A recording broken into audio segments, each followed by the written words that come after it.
हाँ जी, कुछ होमवर्क दिया था क्या? क्या ये केमिकल बॉन्डिंग का असाइनमेंट है, कोई डिस्कस करना बाकी है?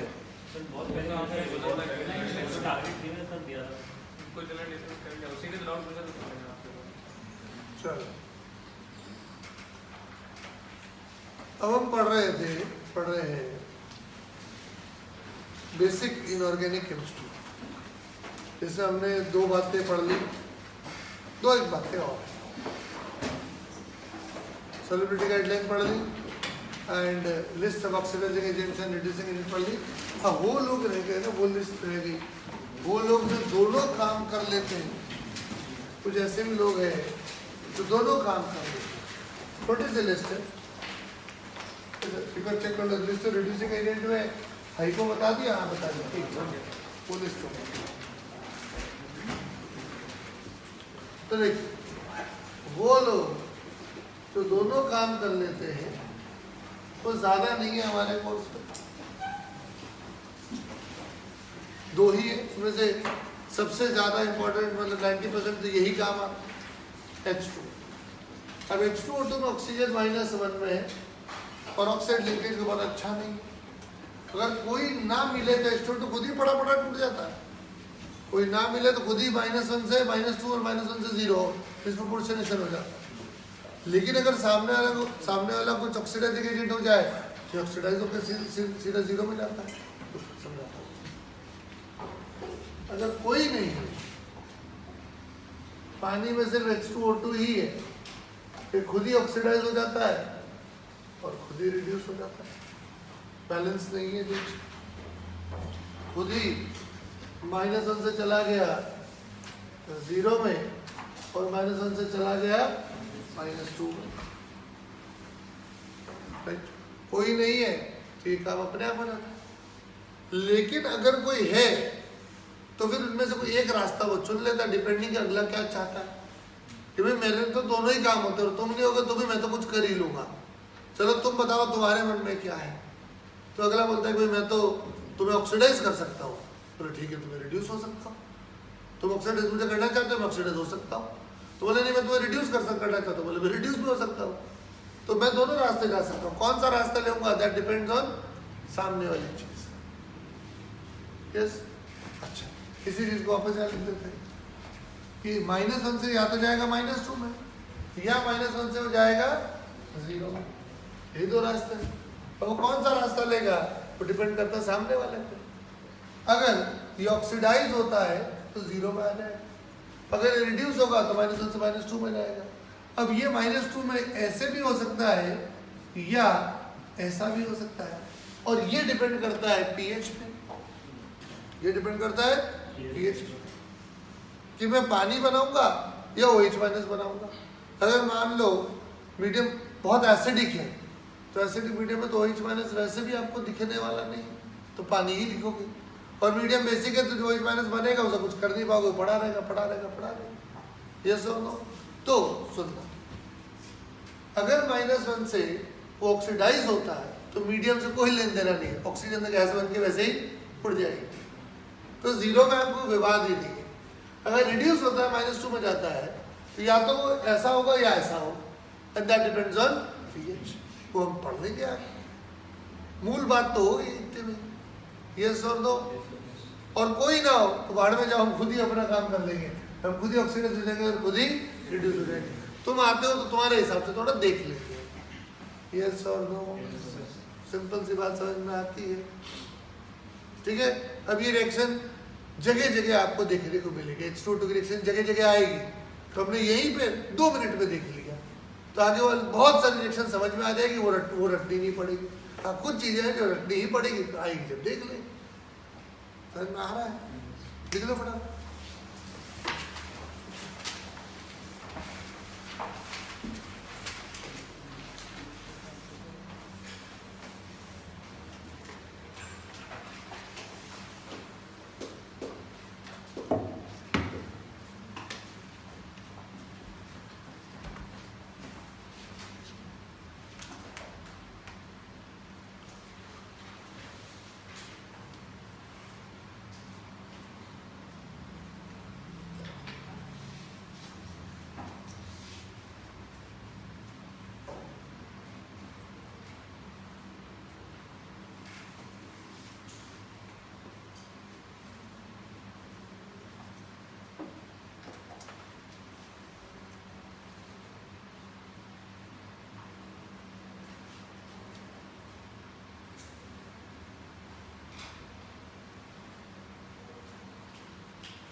दूसरा इस लिस्ट में नाइट्राइट,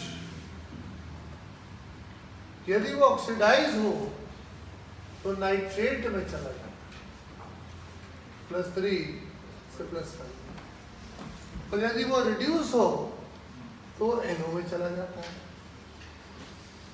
राइट, सामने वाले को देख लेकर क्या कर जाएंगे। सामने अगर मान लीजिए कोई मेटल है, मेटल तो इलेक्ट्रॉन देगा, ये रिड्यूस ही होगा तो NO में आ जाएगा। सामने को ऑक्सीडाइजिंग एजेंट है तो ऑक्सीडाइज होकर नाइट्रेट में चला जाएगा। ठीक है, कम काम आता है लेकिन कभी कभी आता है तो एक बार लिख लो। इतनी है लिस्ट। वो लोग जो दोनों काम करते हैं वो लिस्ट छोटी है ना कदर।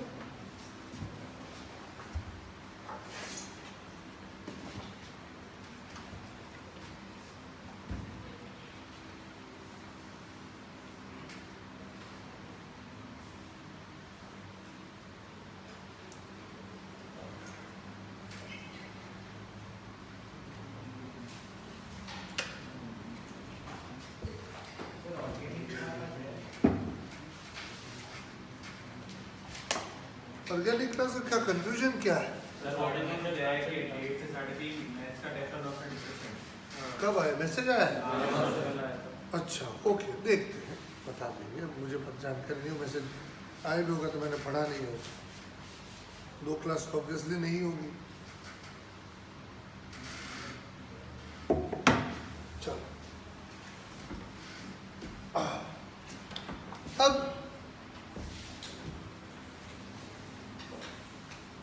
अगला जो अपना कंसेप्ट है बेसिक इनऑर्गेनिक केमिस्ट्री का, बड़ा ही सिंपल लेकिन बड़ा ही यूजफुल कंसेप्ट है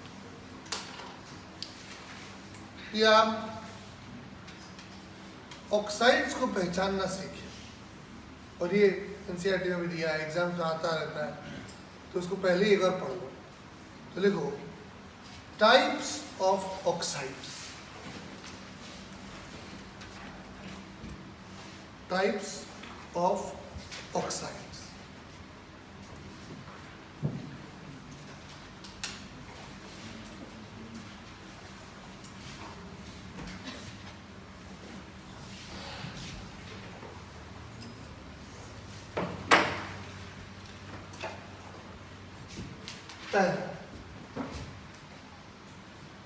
Basic oxide. Basic oxide. कौन से ऑक्साइड्स बेसिक होते हैं, किसके ऑक्साइड्स बेसिक होते हैं? तो ज्यादातर मेटल्स के ज्यादातर ऑक्साइड्स बेसिक। तो इसलिए किताब ऐसी एक छोटी सी लाइन लिख देती है, metal oxides are generally basic. Right, और वो बात काफी हद तक सही है, हम भी लिख रहे हैं इस बात को। Metal oxides are generally basic.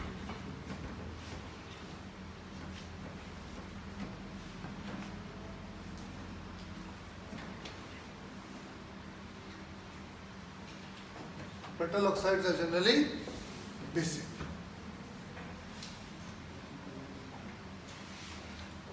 अब बहुत सारे एग्जाम्पल है इसके। आपने ले लिया मेटल का oxide Na2O, calcium oxide, barium oxide. अगर आप इनमें पानी मिलाए तो इनके जो हाइड्रोक्साइड्स बनेंगे, कुछ ज्यादा घुलेंगे कुछ कम घुलेंगे, लेकिन सब बेसिक जरूर है। सब बेसिक है, सब बराबर बेसिक है ऐसा नहीं, बोला बेसिक है। Metal oxides are generally basic. For example लिखो,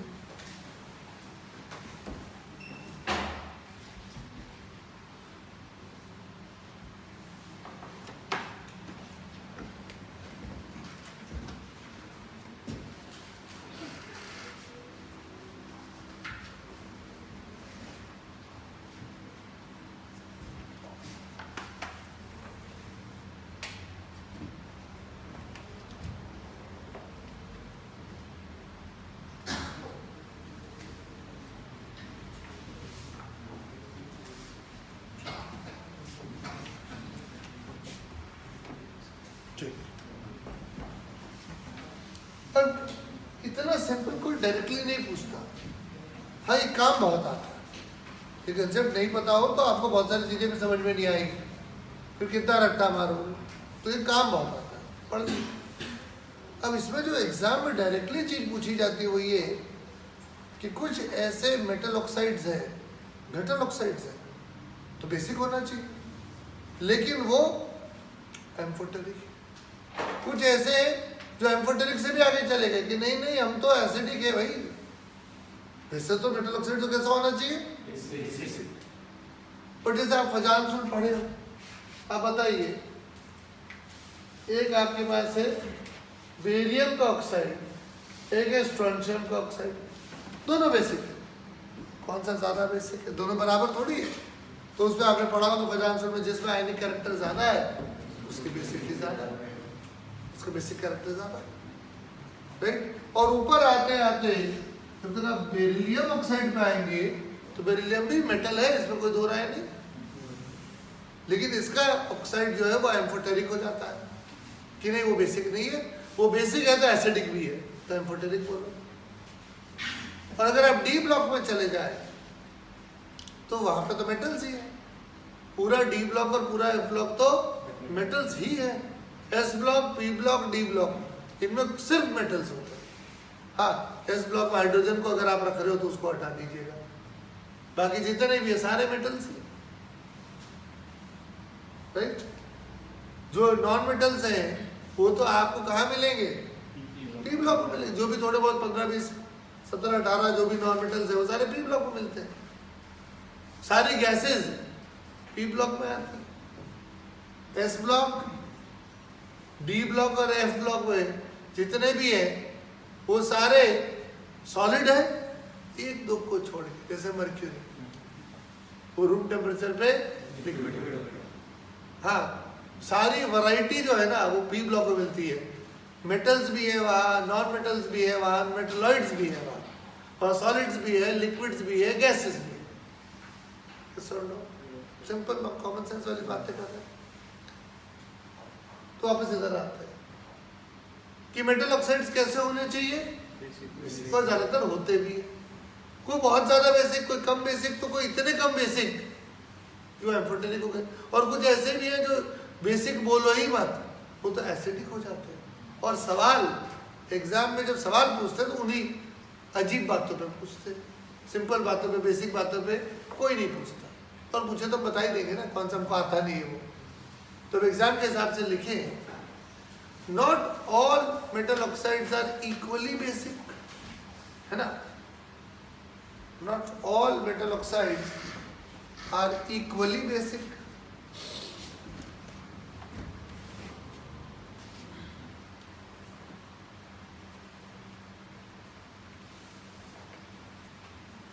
Right? Some of them are amphoteric,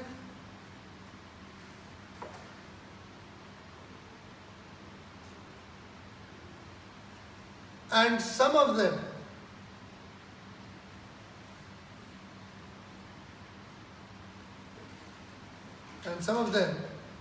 are acidic.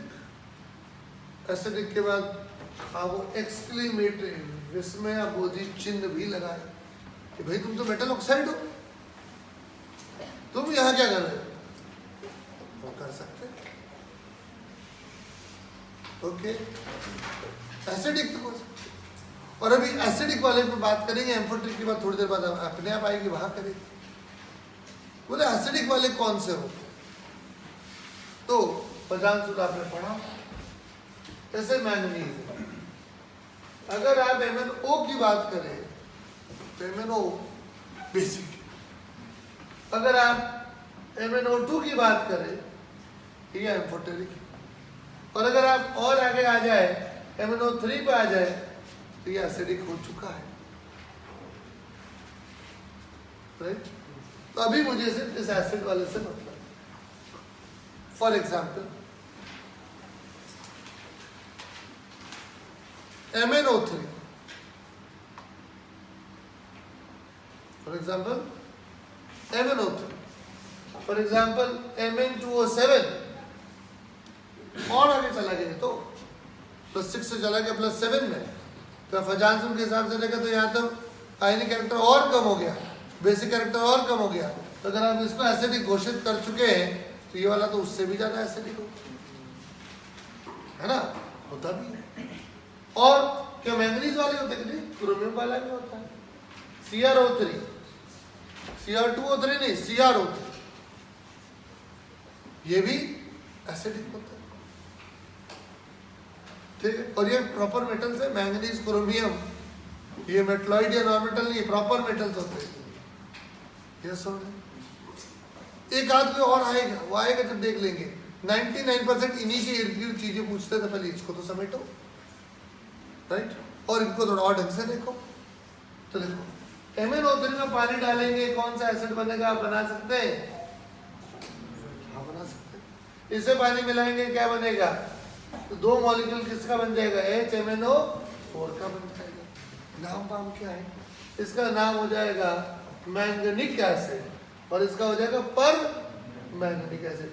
ये पर वाली बात समझ में आ रही है आपको कि यदि ऑक्सीडेशन स्टेट उच्चतम हो तो वहां पे पर वाली बात बोलते हैं, पर क्लोरेट।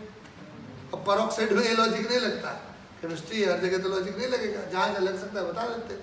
तो पर मैंगनेट बोला मतलब मैंगनीज का मैक्सिमम होगा, पर क्लोरेट मतलब क्लोरीन का मैक्सिमम होगा। ये सुनो, ये मतलब थोड़ा थोड़ा ब्रेड करता है, तो नाम याद रखिए। KMnO4 क्या बोलते हैं? पोटेशियम पर मैंगनीज, है ना। KMnO4 एक तरह से सॉल्ट है, किसका सॉल्ट है? इस एसिड और इस ये एसिड है। Yes or no? Potassium permanganate is a salt of this acid. This acid has come from this oxide. And this oxide is a metal oxide, which should have been basic. But वो acidic है, इसीलिए तो इतनी चर्चा हो रही है। Yes or no? ठीक है। K2MnO4 क्या बोलते हैं? पोटेशियम मैंगनीट, पर मैंगनीट नहीं बोलते। K2MnO4 बोलते पोटेशियम मैंगनीट। और ये किससे बना? ये बना है H2MnO4 और 2 KOH के साथ ये बन चुका है। Yes or no? ये एक तरह से डाइप्रोटिक एसिड है और ये वाला मोनोप्रोटिक एसिड। ठीक है, समझ में आ रहा है? तो ये दो रिएक्शन, इसकी भी लिख लो, इसको तो छोड़ते हो। इसको पानी में डालेंगे तो H2CrO4 बनेगा। इसको लोग क्या बुलाते हैं? नाम ही है क्रोमिक एसिड, नाम ही क्रोमिक एसिड। तो एसिड तो हो गई। यस और नो? फटाफट लिख लो थोड़ा।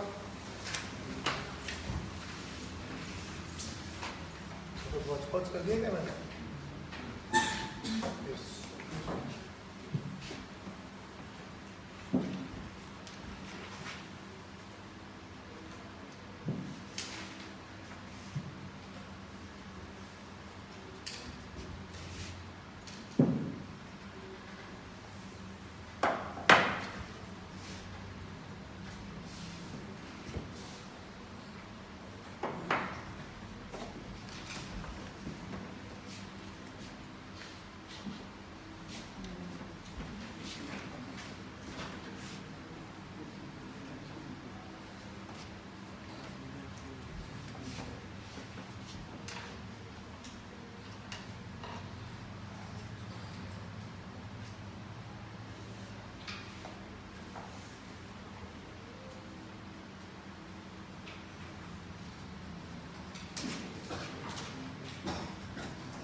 अगर इनके स्ट्रक्चर बनाने पड़े तो आपको थोड़ा नॉलेज ये है,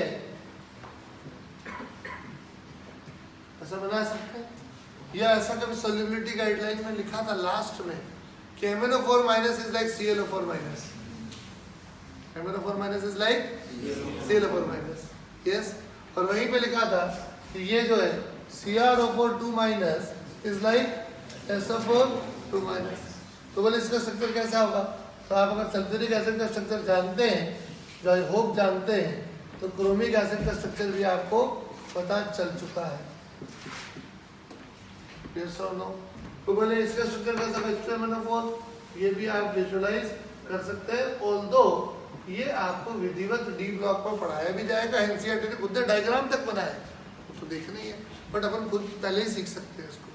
तो लिख लीजिए इनके डायग्राम, स्ट्रक्चर बना लीजिए, आज के बाद याद रखना आपकी जिम्मेवारी है।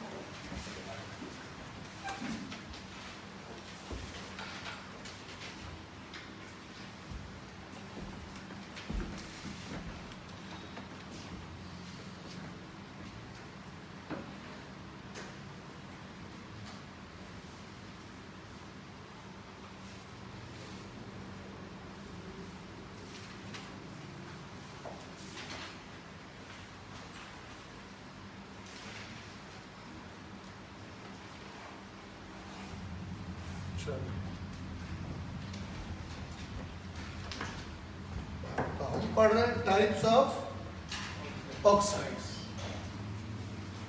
सबसे पहला पढ़ा हमने बेसिक। बेसिक ऑक्साइड में क्या पढ़ा? Metal oxides are generally basic, लेकिन बातें उनकी कर ही नहीं रहे, जो बेसिक वाले हैं उनकी बातें ही नहीं कर रहे। वो तो जनरल बात है, इतनी जनरल है कि कोई पूछता ही नहीं है। हाँ, वो जनरल बात काम आती है तो पता होना चाहिए।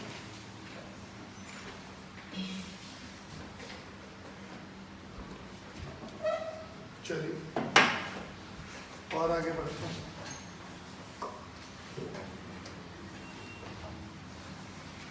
अब दूसरा बेसिक ऑक्साइड का तो उल्टा क्या आएगा? Acidic oxide. देखो acidic oxide,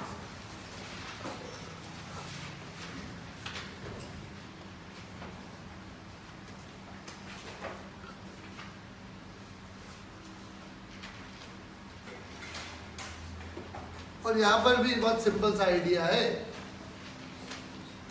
metals of oxides of non metals are generally acidic. यहाँ पे भी ऑलवेज नहीं बोला। Oxides of non metals are generally acidic.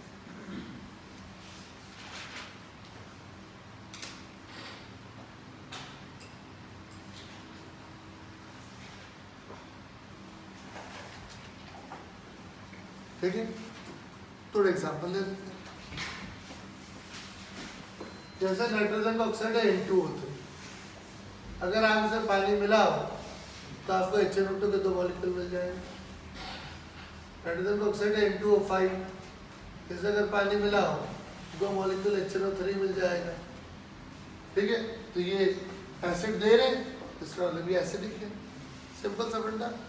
ठीक है, और भी बहुत सारे एग्जाम्पल मिल जाएंगे। SO2 में पानी मिलाइए, क्या बन जाएगा?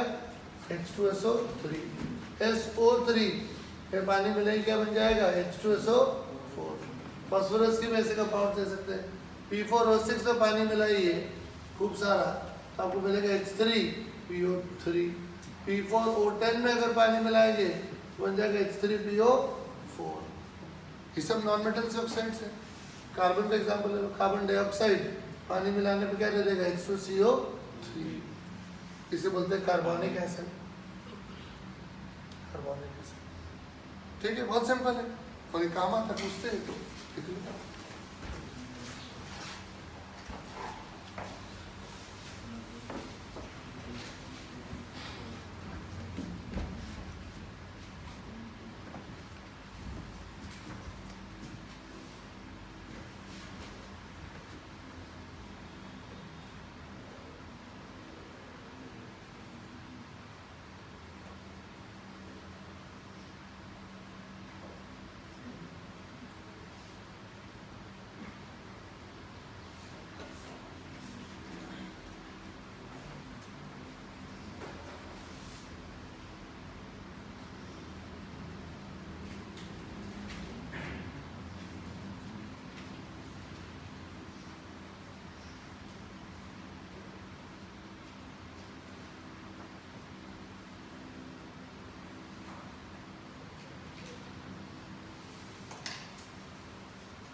ठीक है, बेसिक आइडिया ले लिया। अब इनमें ऐसा नहीं होता कि भाई जिस तरह से मेटल ऑक्साइड्स बेसिक होनी चाहिए, उनमें से कुछ एसिडिक हो गए तो यहाँ पे उल्टा हो जाए कि भाई नॉन मेटल ऑक्साइड होना चाहिए एसिडिक और वो कोई बेसिक हो जाए, नहीं ऐसा नहीं होता। थोड़े से लोग हैं, लेकिन ये अगर एसिडिक होनी चाहिए तो एसिडिक ही होते हैं। अब कुछ कुछ न्यूट्रल जरूर हो जाते हैं, जिनकी बात अभी हम करने वाले हैं। तो अगली कैटेगरी फटाफट शुरू कर दो, न्यूट्रल ऑक्साइड्स। और उन्हें साथ साथ लिख लो, और बड़े ही इंपॉर्टेंट है।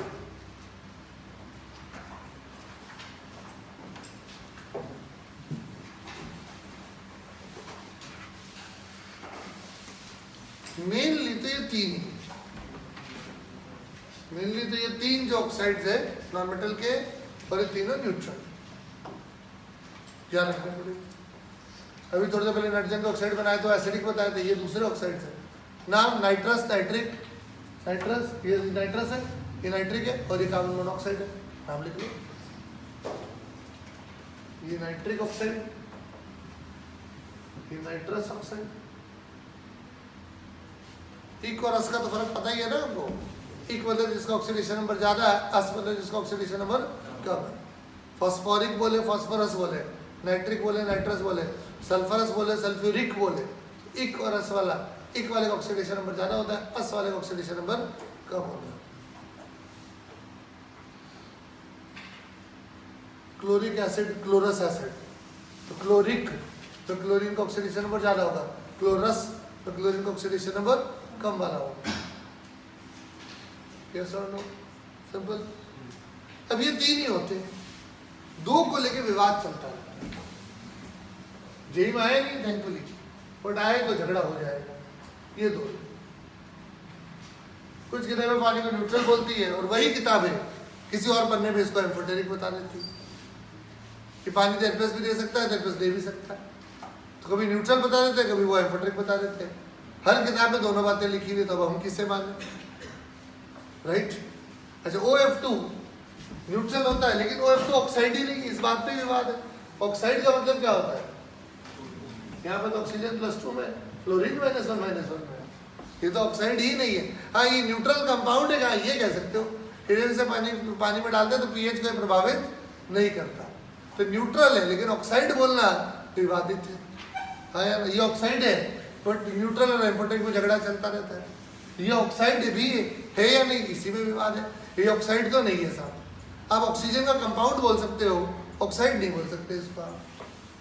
यस और दो, तो ये कुछ किताबें इसको दे देती है। थैंकफुली आज तक इस तरह का सवाल जेईई में आया नहीं, आए तो विवाद हो जाएगा, लेकिन एडवांस में अगर आए तो वो तो मान भी जाते हैं, और उन्हें तो बोनस दे देंगे कि भाई इसको न्यूट्रल माना जाए, और इसको आपने ऑक्साइड कैसे बोला कि ये तो ऑक्साइड ही नहीं है। तो वो दो आंसर देंगे। मान लीजिए ये 5 क्वेश्चन है, ये 5 मॉलिक्यूल्स है प्लस कुछ और मॉलिक्यूल्स, कुछ और भी ऑक्साइड्स है, तो आंसर या तो 3 होगा या फिर 5 होगा।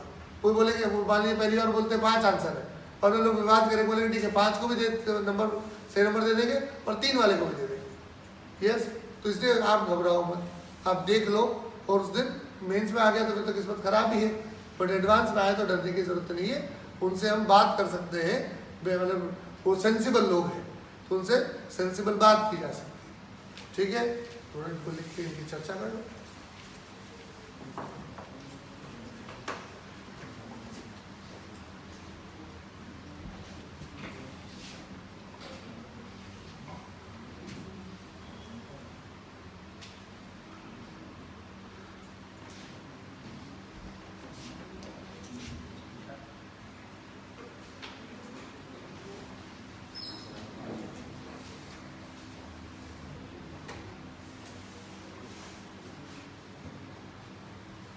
चल,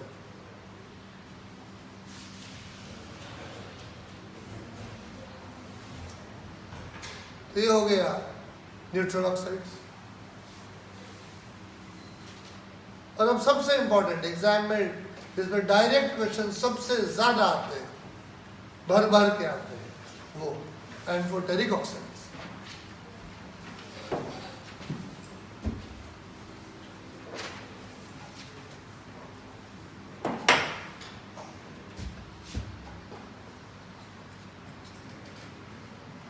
ये जिंगल लिखना 2 लाइन है, एक लाइन के बाद एक लाइन खाली छोड़ना।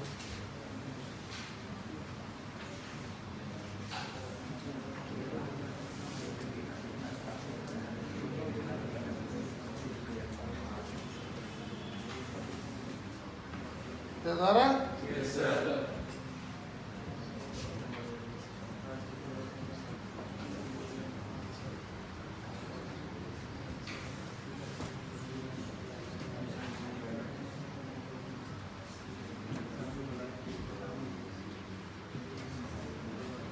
जनाब अली ने बेकार गाया पंजाबी सॉन्ग, तो आज सब करो अपने मन वाली मस्ती। कौन है ये ऑक्साइड? जिंक ऑक्साइड, एल्यूमिनियम का ऑक्साइड, बेकार इस बेरिलियम का ऑक्साइड, गैलियम का ऑक्साइड, पंजाबी ज़्यादा है, सॉन्ग ज़्यादा है, आज आर्सेनिक,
ये एम्फोटेरिक ऑक्साइड्स है।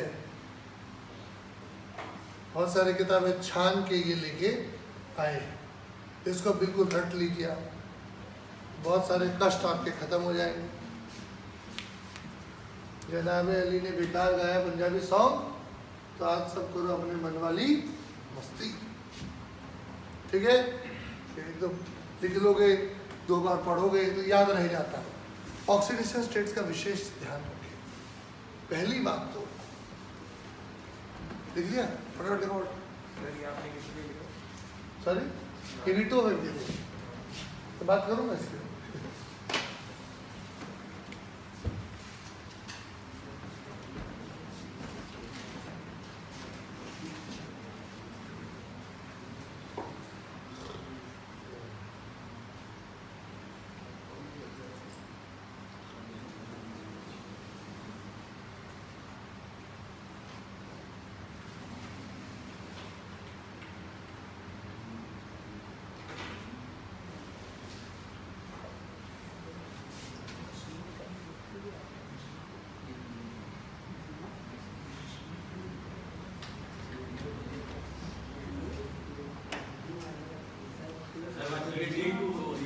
क्या हो गया? CA2 और 3, हाँ ये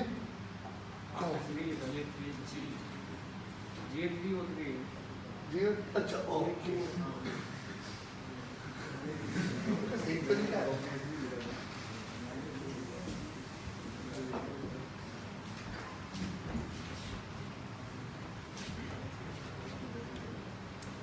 देख लिया? अब देखो, इसमें +1 ऑक्सीडेशन नंबर वाला कोई दिख रहा है आपको? पहली बात तो सारे मेटल ऑक्साइड, राइट? और मेटल ऑक्साइड्स कैसे होने चाहिए? बेसिक होने चाहिए, राइट? तो अगर मेटल +1 में है कोई भी, वो तो बेसिक ही होगा, कोई एम्फोटेरिक नहीं होगा। आप देखो +6 से +7 में कोई दिख रहा है? दिख रहा है कोई +6 +7 में? नहीं। +5 में एक दिख रहा है, और इससे भी लिख दिया कि इसमें एसिडिक प्रॉपर्टी ज़्यादा है, बेसिक प्रॉपर्टी बहुत कम है। और एनसीईआरटी ने सारी किताबों ने ये लिखा है कि भाई एम्फोटेरिक है, लेकिन इसमें एसिडिक प्रॉपर्टी ज़्यादा है और बेसिक प्रॉपर्टी बहुत कम है, तो हमने भी लिख दिया। तो इसका मतलब +5 या +6 या +7 वाले लोग एम्फोटेरिक नहीं होते, ये फिर भी थोड़ा सा है। +6 और +7 वाले लोग कैसे होते हैं? +5 +6 +7 वालों कैसे होते हैं? वो एसिडिक होते हैं, और +1 वाले वो बेसिक होते हैं। तो +2 +3 +4 में हमारे पास थोड़ी सी फ्रीडम है। तो कोई मेटल ऑक्साइड जैसे मेटल +1 में है पक्का बेसिक, +5 +6 +7 में ऑलमोस्ट पक्का है कि वो एसिडिक है। बस वेनेडियम का अलग से ध्यान रखना है, तो बार बार रखें, याद रह जाए। तो अगर हम सवाल आ जाए कि बताओ इनमें से कौन सा एम्फोटेरिक है, तो पहली बात तो भले तुमने वो मेटल कभी देखा ही नहीं देखा है, +1 वाला कभी एम्फोटेरिक नहीं होगा, +5 +6 +7 वाला भी एम्फोटेरिक नहीं होगा, वेनेडियम वाली बात अलग है। ठीक, अब +2 +3 +4 में ठीक है, हमने याद कर लिया। NCERT और सारी किताबें छान के, इससे ज़्यादा कुछ नहीं पूछ सकते वो। ओके, वैसे तो F ब्लॉक में कुछ मिल जाएंगे जो थोड़े बहुत है, बट इतना हमारे केमिस्ट्री में आता नहीं है। D ब्लॉक में जितने हैं, S ब्लॉक में जितने, P ब्लॉक में जितने, वो सारे हमने यहाँ समेट लिए। ओके, बहुत अच्छी सी जिंगल बनाई ताकि आपको याद रहे। आधी बनाई, आधी इधर उधर जुगाड़ लगाया, फिर काम चल रहा है बहुत बढ़िया वाला। ठीक है, लिख लीजिए अच्छे से, याद रखिएगा। क्या +1 में क्या बोलता है मैंने आपको, +1 वाला तो बेसिक ही होगा, तो कभी उसमें डाउट नहीं होगा ये कह रहे हैं तो बेसिक है। +5 +6 +7 वाले एसिडिक है, बीच वाले ही ऐसे होंगे जो एम्फोटेरिक हो सकते हैं, उसकी भी हमने जिंगल बना दी।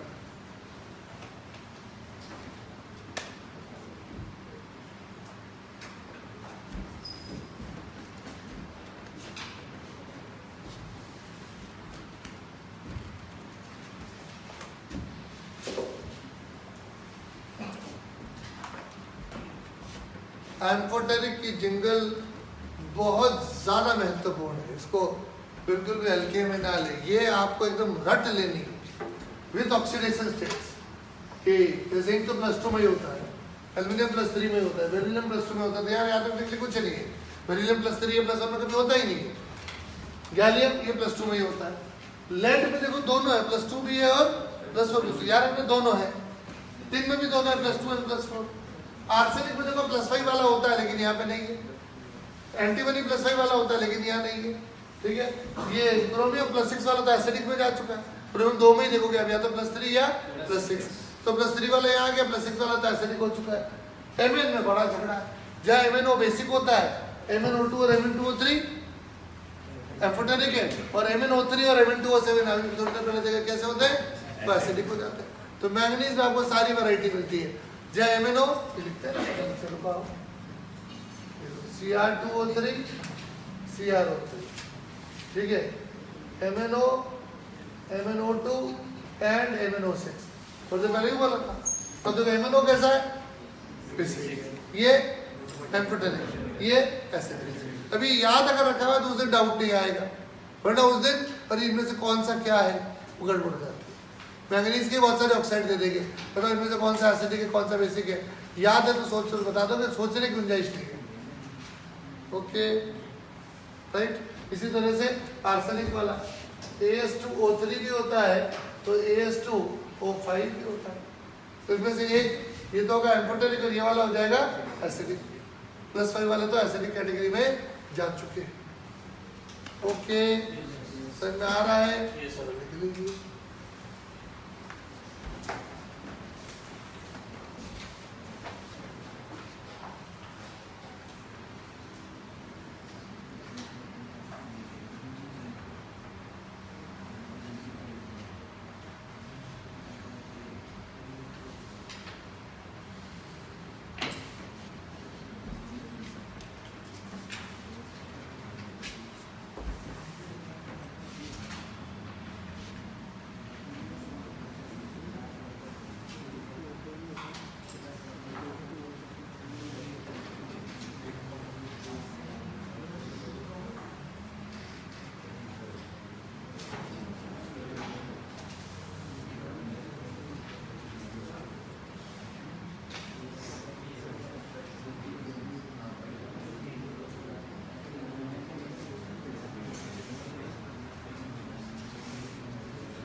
MnO3 जिससे मैंगनीज +6 में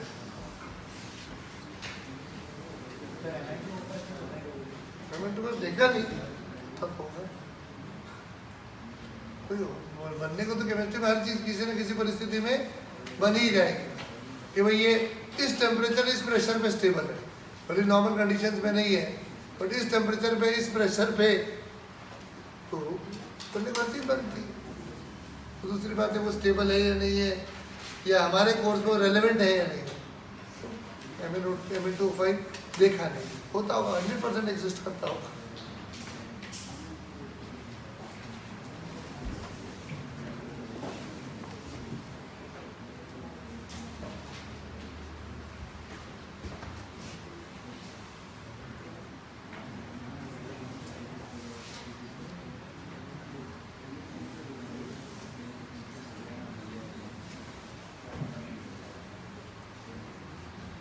तब आपको इसकी प्रैक्टिस कराएंगे। इससे पहले दूसरा कंसेप्ट पढ़ाते हैं, दोनों को भी साथ में प्रैक्टिस करा देंगे। आपने कई एसिड्स, कभी ऐसा नाम देखा होगा, किसी एसिड के आगे मेटा वर्ड आ जाता है, किसी एसिड के आगे हाइपो वर्ड आ जाता है, किसी एसिड के आगे पाइरो वर्ड आ जाता है, किसी एसिड के आगे ऑर्थो वर्ड लगा जाता है। ऑर्थो कम दिखता है लेकिन काम का सबसे ज्यादा वही से सब शुरू होता है। आपको मिलेगा कोई लिखा होगा मेटासिलिकेट्स, मेटासिलिकेट्स, पायरोसिलिकेट्स, पायरोसल्फ्यूरिक एसिड, राइट, मेटाफॉस्फेट्स, पायरोफॉस्फेट्स, हाइपोफॉस्फेट्स, ये इनऑर्गेनिक केमिस्ट्री में जगह जगह आपको शब्द मिलेंगे। और ज़्यादातर बच्चे इन शब्दों में उलझ जाते हैं, तो फिर जो पूछ रहे हो तो बता ही नहीं पाते। तो हम ऐसा नहीं कि पूरा खत्म हो जाएगा, पर नाम वाली बात अभी समझ लेंगे कि इफ दे से हाइपो, तो what do they mean by hypo. अगर ऑर्थो बोले तो ऑर्थो से उनका क्या तात्पर्य है, तो सबसे पहले अपन हाइपो का ही काम तमाम करते हैं। तो लिखो, हाइपो का मतलब lower oxidation state. Inorganic chemistry में हाइपो का मतलब है लोअर ऑक्सीडेशन स्टेट।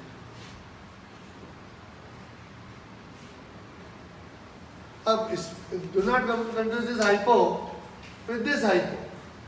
कोई एक ही चीज के लिए एक ही नाम की चीजों के लिए यूज किया कर लेते लोग, क्या करें, ये भी हाइपो है। बट अगर मैं बोलूं कि हाइपोक्लोरस एसिड, तो फिर मैं इसकी बात नहीं कर रहा हूं ना। हाइपोक्लोरस एसिड बोल दिया मैंने। हाइपो फास्फोरस एसिड तो एनसीईआरटी में भी दे रखा है। तो ये हाइपो का शब्द की बात कर रहे हैं, अभी इस हाइपो की बात नहीं कर रहे हैं, राइट। तो अगर कोई बोलता है हाइपो फास्फोरस एसिड, तो पहले आपको पता होना चाहिए फास्फोरस एसिड क्या होता है। तो ये होता है जिससे फास्फोरस +3 में होता है, राइट। तो अगर हाइपो फास्फोरस बोल दिया मतलब फास्फोरस इससे भी नीचे होना चाहिए, लोअर ऑक्सीडेशन स्टेट। और हाइपोफॉस्फोरस एसिड का एक्चुअल फॉर्मूला है H3PO2, जहां पे फास्फोरस +1 में। तो फास्फोरस से नीचे है ना, फास्फोरस एसिड का हाइपो बना दिया, मतलब लोअर ऑक्सीडेशन, रुक जाना। हाइपोक्लोरस एसिड, तो क्लोरस एसिड होता है HClO2, क्लोरस एसिड होता है HClO2। तो हाइपोक्लोरस मतलब ये क्लोरीन +3 इससे नीचे वाला, तो इससे नीचे वाला हाइपोक्लोरस एसिड का फॉर्मूला है HOCl, बोलते हैं हाइपोक्लोराइट। तो इससे जो बनेगा एनायन उसे बोलेंगे हाइपोक्लोराइट। यस और नो? हाइपो मतलब लोअर। अच्छा, इस बात में क्लैरिटी नहीं है कितना लोअर, राइट। अभी आप ये मत डेवलप कर लेना दिमाग में कि अच्छा दो नीचे नहीं, कई बार एक नीचे वाले को हाइपो बोल देते हैं। तो हाइपो का मतलब है लोअर वाला। कितना लोअर, 2 लोअर के 3 लोअर या 1 lower, that is not fixed, वो नाम से स्पष्ट नहीं होगा, फिर आपको याद ही रखना पड़ेगा। But whenever somebody says hypo this acid, तो दिस एसिड का लोअर ऑक्सीडेशन स्टेट लेना है आपको, समझे। Hypo means lower oxidation state. कितना lower, that is not clear. सारी चीजें नाम से स्पष्ट नहीं होती, हम क्या करें। यस और no? Whenever somebody says hypo this acid, that means उस एसिड का लोअर स्टेट लेना है आपको। बोला हाइपोक्लोरस, तो क्लोरस से नीचे वाला, हाइपोफॉस्फोरस तो फास्फोरस से नीचे वाला। ओके, समझ में आ रहा है? थोड़ा एग्जाम्पल लिख लो।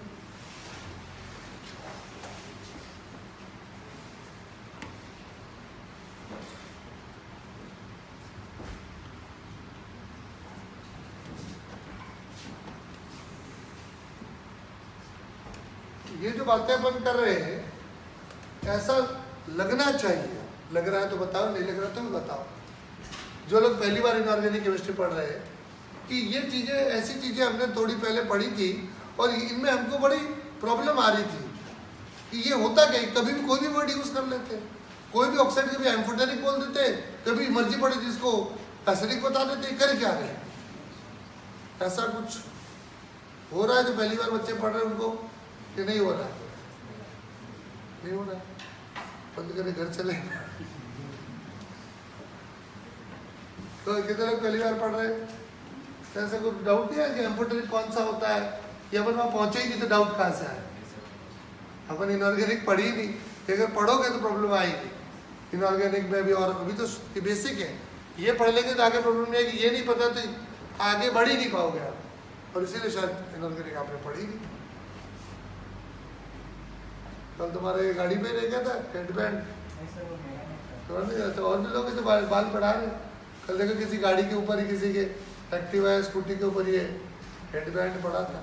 तो तुम लोग मेरे को जलाते हो ना, बाल बढ़ा के और हेडबैंड लगा के, और यूँ भी कर रहा है। फोटो दिखाऊंगा तो तुमने बड़े नहीं करे, उत्तर में कटवा के छोटे रख लिए थे, ठीक है? फेसबुक है वो फोटो?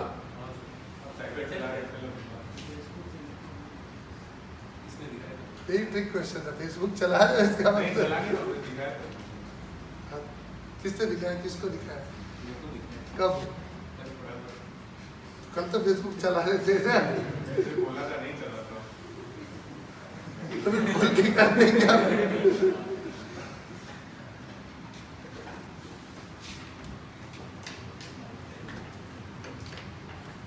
तो मैंने बाल कटवा लिए तो लोगों के दिमाग में छवि थी, क्योंकि मैंने बहुत साल बहुत लंबे बाल रखे, तो दिमाग में ये था कि भाई ये वो इमेज बन जाती है ना, एक विजुअलाइज जैसे करते हैं। तो कभी कोई लोग आए तो पेरेंट आए, बोले सर मुझसे ही मिले, लेविन सर से मिलना है। मैं बताइए, कि नहीं उन्हीं से मिलना है। मैं काम बनो, मैं भी मजे ले रहा, काम बताइए कि नहीं उन्हीं से मिलना है, और वहाँ से आए, मतलब उस वहाँ पढ़ाते हैं या उस कॉलेज में है या उस डिपार्टमेंट जो भी है, बच्चे की कोचिंग के लिए बात करनी है। तो क्या बताइए, मैं ही लेविन देता हूँ। अब वो कि नहीं, तो मैं क्या भाई नहीं हूँ, अब ये नहीं क्या है, कोई आपसे पूछा थोड़ी हाँ या ना, मैं बता रहा हूँ। साहब मैं ही हूँ लेविन देता हूँ, कि नहीं आप नहीं हो सकते, आप थोड़ी हो, मैं ही हूँ। पूछ लो, ये लोग आदमी से पूछ लो, वो मुझको देख रहे, बच्चे भी देख रहे यार, लेकिन क्यों, मैं क्यों नहीं हो सकता? कि नहीं उनके तो, मैंने कहा हाँ तुम कट नहीं सकते, कि बाल बढ़ सकते तो कट नहीं सकते, कि बाल कटवा लिए, क्या कटवाए तभी तो छोटे हैं और क्या। बोले अच्छा अच्छा, मैंने कहा बात करें, आओ बात कर लेते जो भी है। पर बालों से ज्ञान था तो मेरे बाल तो चले गए, देख लो आप पढ़वाना है नहीं पढ़वाना, मैं मन में जाना ऐसा बोला नहीं मैंने। हाँ जी, आगे बढ़ते हैं। हाइपो वाली बात अपन ने देख ली, प्रैक्टिस होगी तो समझ में आएगा इसके बाद। अब ये क्या, ऑर्थो पायरोमेटा, ऑर्गेनिक में ऑर्थो पैरा और मेटा चलता है, वो अलग है। तो एंजाइम में ऑर्थो मेटा पैरा वो अलग है, वो नहीं। इनऑर्गेनिक का अलग ही सिस्टम है। तो देखिए, समझने के लिए सबसे बढ़िया एग्जांपल ये है, इसको हम बोलते हैं फॉस्फोरिक एसिड। बट अगर पूरा नाम बताए तो ये है श्री श्री ऑर्थोफॉस्फोरिक एसिड, ठीक है? अब ऐसा करते हैं, रुपये से बता देते हैं ना, अगर इसके एक मॉलिक्यूल में से एक पानी का मॉलिक्यूल में निकाल दो, एक तो पीछे क्या बच जाएगा?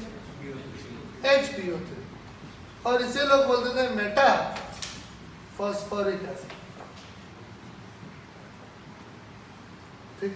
मेटा, तुम जानो अगर इसके 2 मॉलिक्यूल ले लूंगा ऑर्थो और उसमें से एक पानी का मॉलिक्यूल निकालूं तो पीछे क्या बचेगा?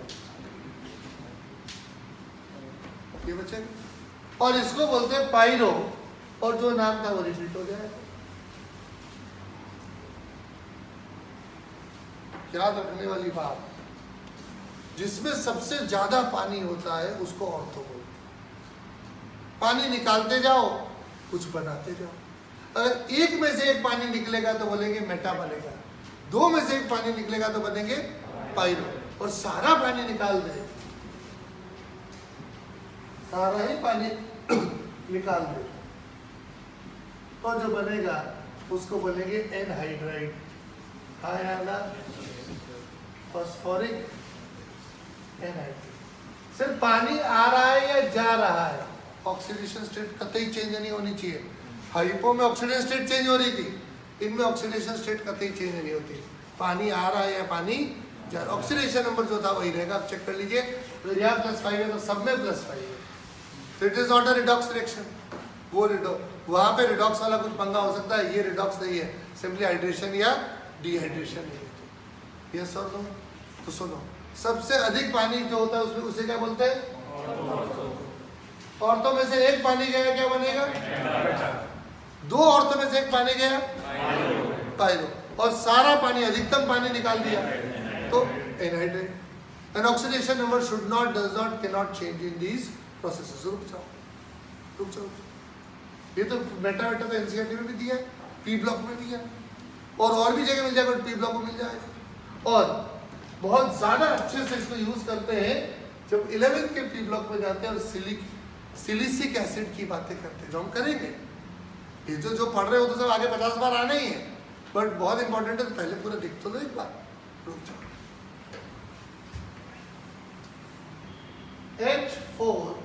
H4SiO4, इसे लोग ऐसे बुला लेते हैं सिलिसिक एसिड, बट इसका सही नाम क्या है? ऑर्थोसिलिसिक। इससे सिलिकेट बनता है, मिट्टी बनती है इससे। अगर मैं इसके एक में से एक पानी निकाल दूं तो क्या बनेगा? ये मेटा हो जाएगा ना, बाकी जो नाम था सो रहेगा। ऑक्सीडेशन नंबर सल्फर का पहले भी, सिलिकॉन का पहले भी +4 था, अभी +4। अगर इसके 2 पानी के मॉलिक्यूल ले लूं, सॉरी 2 सिलिसिक एसिड के ले लूं और इनमें से एक पानी निकाल दूं तो क्या बनेगा? ये क्या हो जाएगा?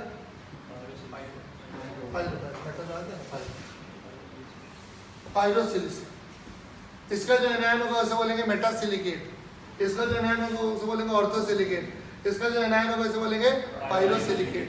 यदि आपने उस लेवल तक पढ़ाई करी तो ये नाम आपको देखने को मिलेंगे। पुराने पेपर में अगर सर्च भी कर लोगे कि सिलिकेट, तो बहुत सवाल मिलेंगे सिलिकेट, और हम भी पढ़ेंगे, बट एक बार में ही बेसिक्स तो उससे क्लियर कर दिया। अच्छा, अगर सारा ही पानी निकाल दे, अगर H5SiO4 है, इसमें से 2 पानी निकाल सकता हूँ तो क्या बचेगा? SiO2। ये तो हमारी मिट्टी है, ये सिलिसिक एनहाइड्राइड है, ये सिलिसिक एनहाइड्राइड। यस और नो? तो इनऑर्गेनिक केमिस्ट्री में ऑर्थो मतलब वो एसिड जिसमें सबसे ज्यादा पानी, जो याद रखना पड़ता है, यानी कि ये हम कैसे पहचानेंगे, नहीं वो तो याद रखना पड़ेगा। बट वंस यू आइडेंटिफाइड ये ऑर्थो है, बोले मेटा बनाओगे इसमें से एक पानी निकाल दो, बोले पाइरो बनाओगे इसके 2 में से एक पानी निकाल दो, बोले एनहाइड्राइड की जितना पानी निकाल सकते हो निकाल दो। यस और नो? एक ऑर्थो याद रखना होता है कि इसको फॉस्फोरिक नहीं, एक्चुअली इसका नाम है ऑर्थोफॉस्फोरिक। वो याद हो गया तो बाकी सब खटखट निकल के आ जाएंगे। सिलिसिक एसिड को सिलिसिक नहीं बोलते, एक्चुअली क्या बोलते हैं? ऑर्थोसिलिसिक। तो अब आप ऑर्थोसिलिकेट, मेटासिलिकेट, पाइरोसिलिकेट सबके स्ट्रक्चर फॉर्मूले निकाल सकते हो, पर अभी तो पढ़ाऊंगा, बहुत ज़्यादा इंपॉर्टेंट, इसीलिए पहले बता रहे हैं आज आप। यस और नो? ये हाइड्रोजन चैप्टर में, हार्डनेस में, पी ब्लॉक में, एस ब्लॉक में, जगह जगह मेटाफॉस्फेट्स, कभी लिख देंगे मेटासिलिकेट्स, कभी लिख देते पाइरोसिलिकेट, पाइरोसल्फेट्स, पता नहीं क्या कहाँ से नाम लेके आ जाते हैं। मेटा एल्यूमिनेट्स, मेटलर्जी चैप्टर में आ जाता है मेटा एल्यूमिनेट्स, और भी जगह आएगा मेटा। और ये कैसे कर दिया इन्होंने? मेटास्टैनेट, मेटास्टैनिक एसिड, ऐसे लिखेंगे मेटास्टैनिक एसिड। तो स्टैनिक एसिड अगर पता है ऑर्थोस्टैनिक, तो मेटास्टैनिक आप बना लोगे। ओके, तो हमने एक बार इसको पढ़ लिया और अच्छा खासा खाका तो खड़ा कर दिया। देखो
ठीक है,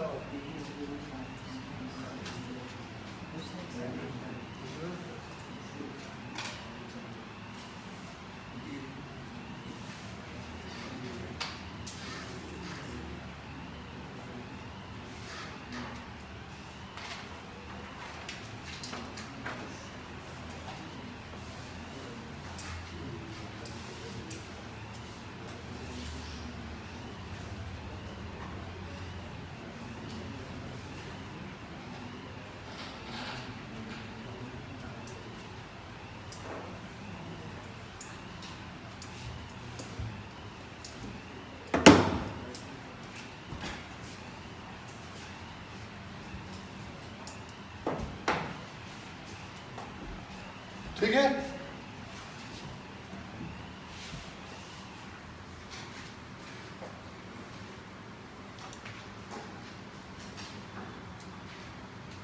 बहुत काम की बात, इसी में थोड़ा और जोड़ देते हैं। इधर देखो, इनमें से किसी का स्ट्रक्चर बनाते हैं, ज्यादा अच्छा काम करते। ये मिटा दो।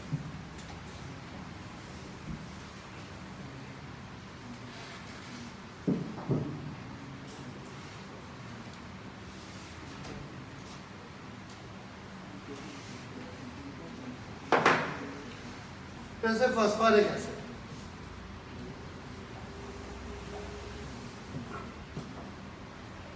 अगर आप इसका से पानी निकालेंगे तो कैसे निकालेंगे, उसको थोड़ा अलग तरह से देखते, विजुलाइज करते। अभी तो फॉर्मूला निकालने की बात थी। अगर ऑर्थो फॉस्फोरिक है तो मेटा का फॉर्मूला क्या है कि 1 में से 1 पानी निकाल दो। बोले पायरो का फॉर्मूला 2 में से 1 पानी निकाल दो। अब सर उठता है, पानी निकालो कैसे? आपको उनकी वैलेंसी का तो ध्यान रखना पड़ेगा ना। इधर देखो, पहले अपन मेटा बना लो। मेटा ही सबसे पहले पढ़ा था। 1 में से 1 पानी जाएगा तो मेटा बन जाएगा। तो एक्चुअली 1 में से 1 नहीं जाता है, 1000 में से 1000 जाते हैं, एक में से एक नहीं है, 1000 में से 1000 पानी के मॉलिक्यूल निकलते हैं। और वो एक इस तरह देखो, ये एक पानी का मॉलिक्यूल गया, ये एक पानी का मॉलिक्यूल गया, और ऐसे आगे से आगे पानी के मॉलिक्यूल चले जाएंगे, तो ये चेन बन जाएगी। हाँ या ना? इससे मेटासिलिकेट्स हमेशा पॉलीमरिक होते हैं। ये बात समझ में आई? तो हम लिख तो देते हैं मेटाफॉस्फेट्स, मेटासिलिकेट वैसे होते हैं, हम लिख तो देते हैं फार्मूला HPO3, बट अब उचित रहेगा आप वहाँ पे N लगाए कि वो मोनोमर कभी नहीं होता है, वो पॉलीमर होता है। यस और नो? फंडा समझ में आया? अब वो ट्राइमर भी हो सकता है, हेक्सामर भी हो सकता है, और लंबा सा पॉलीमर भी हो सकता है, जहाँ N की वैल्यू 3 या 6 या ऐसे कुछ भी हो सकती है। 3 होगा तो क्या बोलेंगे? ट्राई मेटाफॉस्फेट। 6 को तो बोलेंगे हेक्सा मेटाफॉस्फेट, और हेक्सा मेटा हाइड्रोजन चैप्टर में यूज किया इन्होंने काल्विन के नाम पे। ठीक है, और बात करेंगे फिर बार बार। अभी तो सिर्फ कि भाई आपने पानी निकाला तो निकाला कैसे, तो खूब सारे मॉलिक्यूल हैं, सबने हाथ जोड़ लिया आपस में तो पानी निकलता गया, तो एक चेन बन गई। अब वो चेन सीधी सीधी भी हो सकती है, तो चेन वापस घूम के भी तो आ सकती है। हाँ या ना? तो एक नेकलेस, एक हार है, खोल दे तो चेन है, बांध दिया तो हार बन गया। तो वो चेन है, वो बंद भी सकती है तो ओपन भी रह सकती है। यस और नो? तो वो है, ये बात है कि वो कड़ी से कड़ी जुड़ गई है, वो पॉलीमरिक तो हो चुका है। अब पॉलीमर में 3-3 के सेट बन रहे हैं कि 6-6 के बन रहे हैं, या ऐसा कुछ बस रैंडम चेन चली जा रही है, कुछ भी हो सकता है। यस और नो? तो ट्राइसिलिकेट का भी ट्राई फॉस्फेट का फॉर्मूला भी यही होता है, या 3 लिख देते हैं HPO3 होल थ्राइस। हेक्सा का भी यही होता है, और पॉली का भी यही होता है। बोले पॉली मेटाफॉस्फेट, हाँ यही है। बोले ट्राई मेटाफॉस्फेट, यही फॉर्मूला है, 3 लिख दो। बोले हेक्सा मेटाफॉस्फेट, हाँ यही है। यस और नो? थोड़ा समझ में आ रहा है? इसको थोड़ा और क्लियर कर देते हैं। मैं 3 वाला स्ट्रक्चर बना रहा हूं, ऐसा करो तसल्ली से 3 फॉस्फोरिक एसिड बना लेते हैं। ट्राइंगल बनाते हैं, प्राइमर बनाना है तो ऐसा कर लो, राइट? अब ये H और ये OH पानी चला गया, इसका H, इसका OH, इसका H और इसका OH। यस और नो? हो गया, फॉर्मूला सेटिस्फाई हो गया? ठीक है। और देखो इस फॉर्मूले के हिसाब से भी H जो है 1 है, और अभी जो आपने किया हर फॉस्फोरस के पास एक OH बचा है, 2 OH तो गए, एक OH इधर बॉन्ड बनाने में चला गया, दूसरा इधर बॉन्ड चला, बचा कितना? एक OH बचा। यस और नो? हाँ या ना? जहाँ पहले इसके ऐसे 3-3 इसमें दे सकता था, अब ये पर फॉस्फोरस कितना इसमें दे सकते हैं? एक ही दे सकते। हाँ एक ही तो देगा, और कौन सा देगा? अगर 6 करना होगा तो मैं ऐसे हेक्सागन बनाने की कोशिश करूंगा, 6 ले लूंगा फॉस्फोरिक एसिड और 6 पानी निकाल लूंगा, और चेन बनानी तो चेन ऐसे बना ही रहूंगा, तो सीधी सीधी लंबी लंबी चेन बन रही है। यस और नो? बोले अच्छा पाइरो, अरे पाइरो तो बहुत आसान है, उसे तो डाइमर बनाना है। मेटा वाली चीज हमेशा पॉलीमरिक होगी, ठीक है, और पाइरो वाली चीज हमेशा डाइमरिक होगी। 2 में से एक पानी निकालना है, ये देखो 2 में से एक पानी अब भी निकल जाएगा, वो तो बहुत आसान है, लेकिन बहुत इंपॉर्टेंट भी है, इसलिए मैं बार बार ये बात समझाऊंगा। ये लो, तो बोले पायरोफॉस्फोरिक एसिड की प्रोटीसिटी कितना प्रोटॉन दे सकता है? 1 2 3 4 दे सकता है।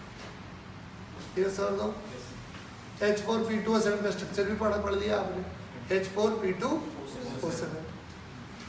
Got it? बोले यहाँ करके बताओ, सेम पढ़ना यहाँ पे भी लगेगा। बोले मेटा सिलिसिक एसिड का ट्राइमर बना के बताओ।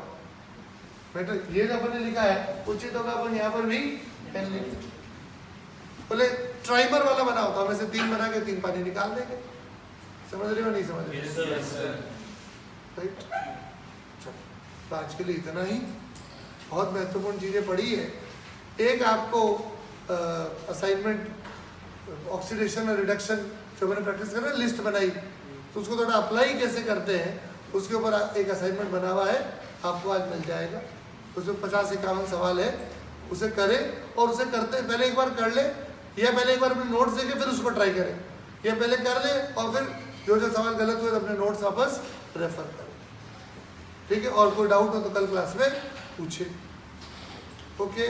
बहुत इंपॉर्टेंट है, उसे याद रख के करना ही करना है, कोई चॉइस नहीं उसमें आपको। एक हीटिंग इफेक्ट का भी आपको कुछ थ्योरी मटेरियल मिलेगा, वो ले लेना और क्लास में कल लेके आ जाना।